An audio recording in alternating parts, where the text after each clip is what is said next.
Hello and welcome to the History of Africana Philosophy by T.K. Jeffers and Peter Adamson, brought to you with the support of the King's College London Philosophy Department and the LMU in Munich, online at historyofphilosophy.net.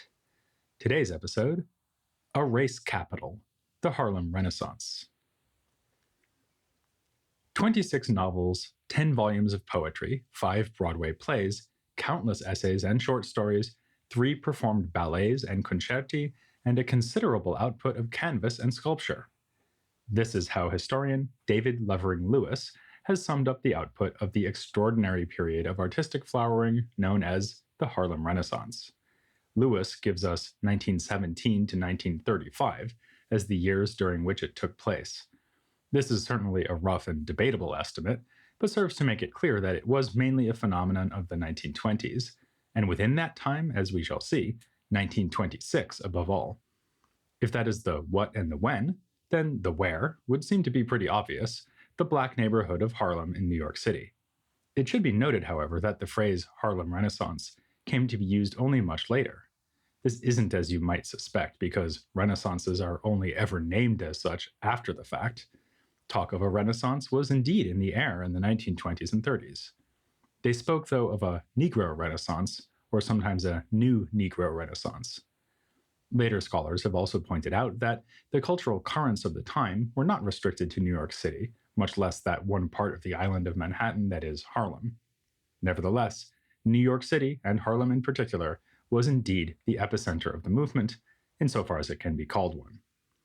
So that's the what, the when, and the where. What about why? Not why did the Harlem Renaissance happen, but why is it relevant to a history of philosophy? The answer may seem obvious.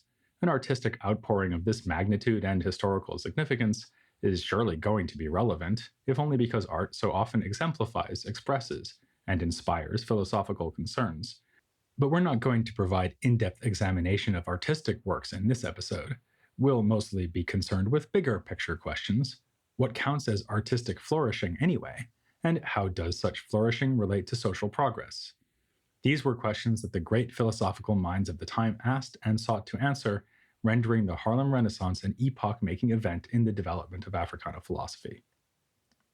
We've emphasized in recent episodes that the opening decades of the 20th century were full of intellectual activity, including the Du Bois-Washington debate, one of the most significant intellectual conflicts in all of Africana history. But when it came to what you might call fine art, it had been a quieter time. As we said, Lewis counts 36 novels and books of poetry by Black Americans over the course of the Renaissance. By contrast, he can think of none that appeared in the years between 1912 and 1922. 1912 saw the appearance, before this fallow period, of The Autobiography of an Ex-Colored Man, anonymously published by James Weldon Johnson. Born in 1871 to a Bahamian mother and American father in Jacksonville, Florida, Johnson studied law and became a diplomat during Theodore Roosevelt's administration. Before his diplomatic posts, he had already contributed what must be counted his most lasting legacy through a collaboration with his brother, John Rosamond Johnson. James wrote the lyrics and John composed the music for Lift Every Voice and Sing, a song they created for a celebration of Abraham Lincoln's birthday. Within a decade of its composition in 1900, it was already known as the Negro National Anthem. To this day, it's commonly sung as an anthem on various occasions in the United States and Canada. Johnson wrote The Autobiography of an Ex-Colored Man, which deals with such topics as lynching and the phenomenon of passing for white, during his time as a diplomat. In 1916, he joined the NAACP, and in 1920 he became the first Black person to lead the organization as its executive secretary. He held this position from 1920 to 1930, which means that he served in this important role for most of the time of the Renaissance. He continued his literary pursuits even as he carried on this career in activism. Perhaps his greatest contribution during the Renaissance was God's Trombones, a 1927 book of poetry intended to capture the rhetorical power of sermons by Black preachers. Actually, when Lewis cites 1922 as the next year after 1912 in which a significant book of fiction or verse was published, he's wrongfully overlooking Johnson's first collection of his poetry, entitled 50 Years and Other Poems, which was published in 1917. What he is not overlooking is a poem from 1919 that is often seen as the first great work of the Renaissance.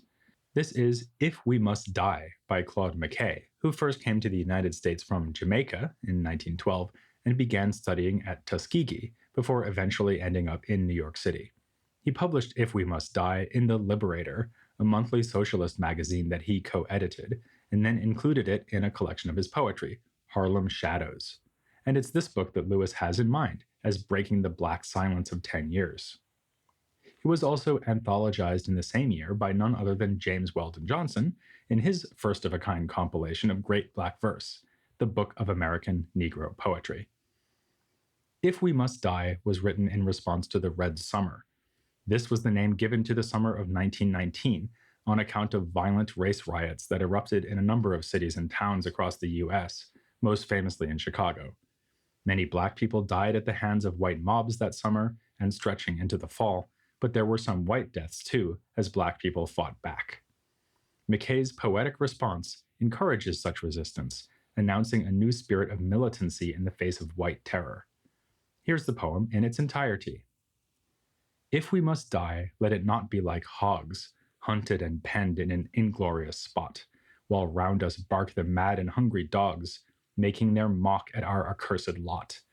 If we must die, oh, let us nobly die, so that our precious blood may not be shed in vain. Then even the monsters we defy shall be constrained to honor us, though dead. O kinsmen, we must meet the common foe. Though far outnumbered, let us show us brave, and for their 1,000 blows deal one death blow. What though before us lies the open grave? Like men, we'll face the murderous, cowardly pack, pressed to the wall, dying, but fighting back.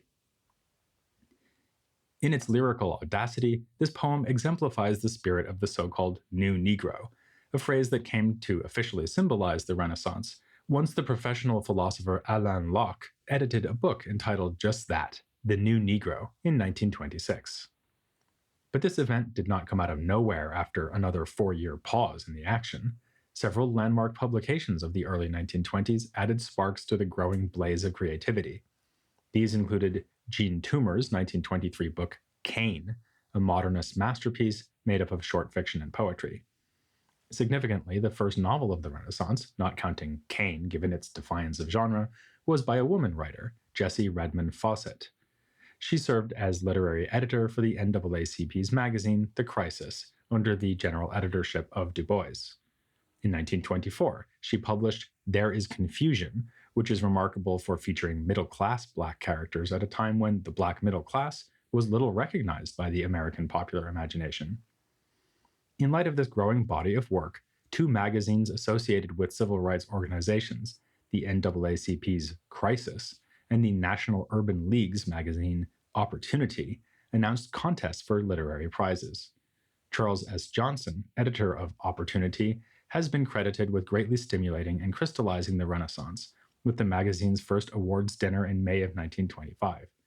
Award winners included some of the biggest names of the Renaissance, such as Langston Hughes, Zora Neale Hurston, and Countee Cullen. All this stands in the background of the events of 1926, which will be our focus for the rest of this episode because of the philosophical dimensions of the happenings of this pivotal year. Firstly, in March, came a special issue of the magazine Survey Graphic, titled Harlem, Mecca of the New Negro, guest edited by Alain Locke. This formed the basis for the book, The New Negro, which was published later that year. We'll look more broadly at the life and thought of Locke in the next episode.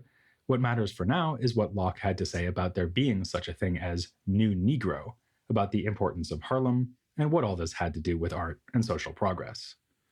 So, beyond what, when, where, and why, we now have another question to add to our list: who? Who, that is, was the New Negro, as opposed to someone else called the Old Negro? For Locke, this was, among other things, a contrast between more and less real beings. He said that the Old Negro had long become more of a myth than a man. Locke describes this figure as a creation of moral debate, someone to be kept down or helped up. In this way, the Old Negro might be seen from different angles within a political conflict, but each angle revealed only a constructed image to fight over, not an active force in the conflict. Nor was the old Negro purely the product of white imaginations.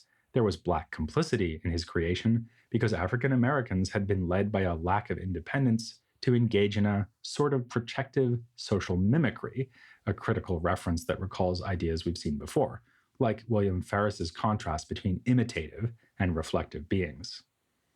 The old Negro can therefore be defined as a passive reflection generated by a situation of dependence. The new Negro, by contrast, is not so much a completely new being as a being newly seen, someone no longer obscured by the projections of others. To be new in this sense is to be a recognizable subject rather than an object, an agent rather than something acted upon.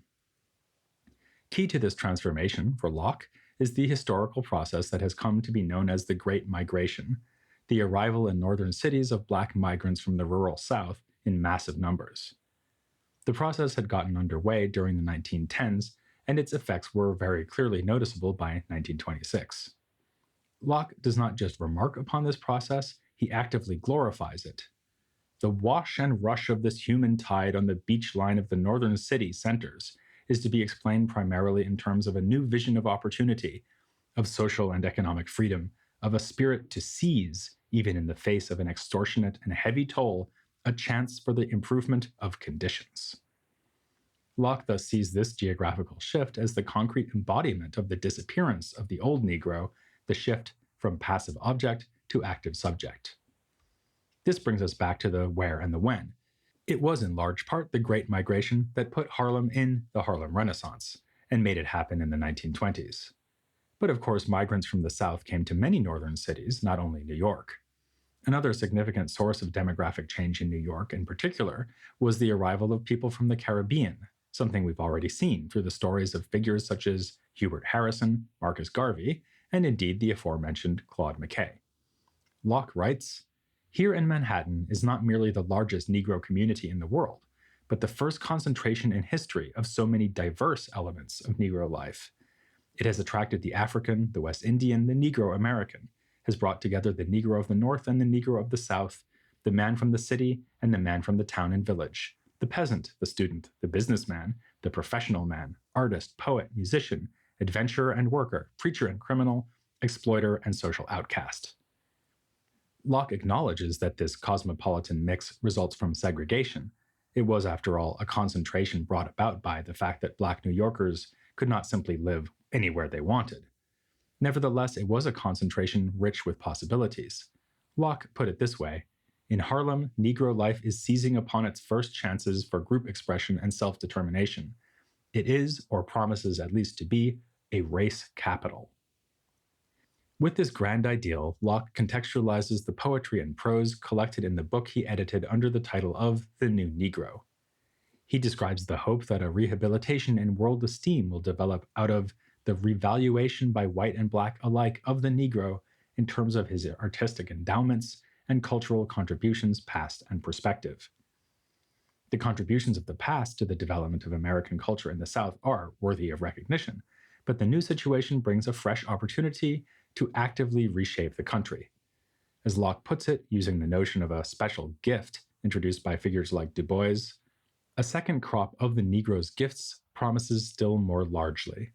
He now becomes a conscious contributor and lays aside the status of a beneficiary and ward for that of a collaborator and participant in American civilization. Locke's special issue of Survey Graphic and his book, The New Negro, were only two of the important events of 1926. There was a second awards dinner organized under the aegis of the magazine Opportunity. Langston Hughes, arguably the greatest star of the Harlem Renaissance, published his first book of poetry, The Weary Blues.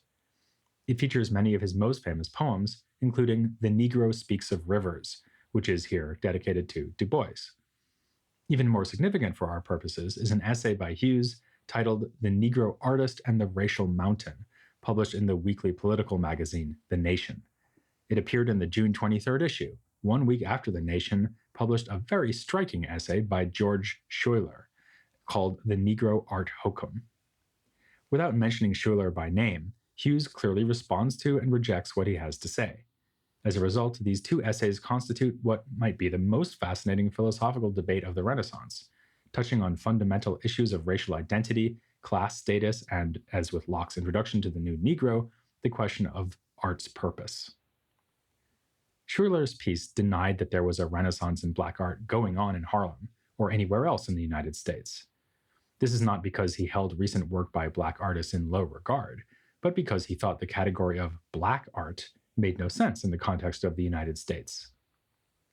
Negro art there has been, is, and will be among the numerous Black nations of Africa, wrote Schuyler, but to suggest the possibility of any such development among the 10 million colored people in this republic is self-evident foolishness. Any art arising from these people could only logically be classified, according to Schuyler, as American art. His point went beyond the truism that such art is American because the artists come from America. As he put it most bluntly, the Afro-American is merely a lamp-blacked Anglo-Saxon. In other words, there is no separate Black art that can come out of the American experience because the Black American is culturally American. He writes, "As for the literature, painting, and sculpture of Afro-Americans, such as there is, it is identical in kind with the literature, painting, and sculpture of white Americans. That is, it shows more or less evidence of European influence. The dean of the Afro-American literati is W.E.B. Du Bois, a product of Harvard and German universities. The foremost Afro-American sculptor is Meta Warwick Fuller, a graduate of leading American art schools and former student of Rodin, while the most noted Afro-American painter, Henry Asawa Tanner, is Dean of American Painters in Paris and has been decorated by the French government." One might naturally ask, what about music? After all, it's hard to imagine a more distinctive cultural form than African American music, and that was already true in the 1920s. So how could Schuyler dare to pretend that Black music in America is no different from the music made by white Americans? His reply? True, from dark-skinned sources have come those slave songs based on Protestant hymns and biblical texts known as the spirituals, work songs and secular songs of sorrow and tough luck known as the blues, that outgrowth of ragtime known as jazz, in the development of which whites have assisted, and the Charleston, an eccentric dance invented by the gamins around the public marketplace in Charleston, South Carolina. No one can or does deny this, but these are the contributions of a caste in a certain section of the country. They are foreign to Northern Negroes, West Indian Negroes, and African Negroes. Schuyler thus rejects the category of Black art, even in the case of Black music, because it erases the cultural difference between different peoples who all happen to be Black. This is a kind of aesthetic refusal of the ideology being touted at this very period by Marcus Garvey and his followers, which insisted upon the unity of all people of African heritage. The very idea that there could be a renaissance in Black art, in Schuyler's view, had its roots in nothing other than good old-fashioned racism. This nonsense is probably the last stand of the old myth palmed off by Negrophobists for all these many years, that there are fundamental, eternal, and inescapable differences between white and Black Americans. Schuyler deems it unsurprising that some Black Americans will go along with this lie. Implicitly, he suggests that Black difference is nothing but a marketing ploy used by some Black artists. And going along with this lie might help them attract an audience, since the idea that Black people produce unique art is tempting to many Americans. But Schuyler concludes it must be rejected with a loud guffaw by intelligent people. Hughes's take on these issues is diametrically opposed to Schuyler's. Indeed, if geometry allowed it, his take would be even more than diametrically opposed. Schuyler's line of argument may have seemed shocking and disturbing, but the same arguably goes for the memorable opening paragraph of Hughes's essay. He recounts the experience of a conversation with someone he identifies as one of the most promising of the young Negro poets. This poet said to him, "I want to be a poet, not a Negro poet." Hughes translates this for us as, "I want to write like a white poet," and then says that this subconsciously means I would like to be a white poet, and that the ultimate meaning behind it is, I would like to be white. Given this diagnosis, Hughes's reaction was to doubt whether this poet would ever achieve greatness, because, as he puts it, no great poet has ever been afraid of being himself. It seems like Hughes is making quite a leap here, even before you find out that, as scholars have established, Hughes is talking about a conversation with County Cullen, widely celebrated as a great poet of the Harlem Renaissance. But let's put aside for now the question of whether Cullen was here being treated fairly and get clearer on Hughes's point. As we said, the title of his essay is The Negro Artist and the Racial Mountain.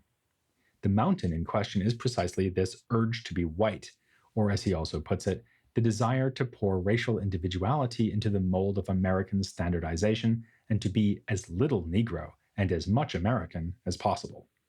This mountain, according to Hughes, stands in the way of great black art.